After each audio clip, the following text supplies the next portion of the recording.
ఉప్పల్ నాగోల్ ప్రాంతంలో ఒక అద్భుతమైన చర్చ్ను మెదక్లో 100 సంవత్సరాల క్రితం అంతకంటే ముందే కరువు వచ్చినప్పుడు ఒక అద్భుతమైన చర్చిని ఆ ప్రాంత ప్రజలకు జీవనోపాధి కల్పించడానికి, ఆకలి తీర్చడానికి ఆనాడు ఒక అద్భుతమైన చర్చ్ను నిర్మించడం జరిగింది.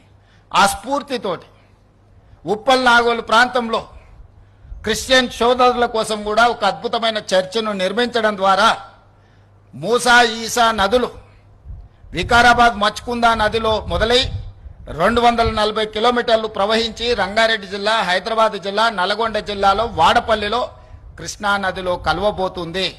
ఇది ఒక సంస్కృతికి, సాంప్రదాయాలకు, ఈ ప్రాంత ప్రజలకు, రైతులకు ఒక అద్భుతమైన పర్యాటక కేంద్రంగా, ఒక అద్భుతమైన వ్యాపార కేంద్రంగా, ఒక అద్భుతమైన ధ్యాన మందిరాలతో, సంస్కృతి సాంప్రదాయాలతో అభివృద్ధి చేయాలని ఈనాడు ఈ కార్యక్రమాన్ని చేపట్టడం జరిగింది.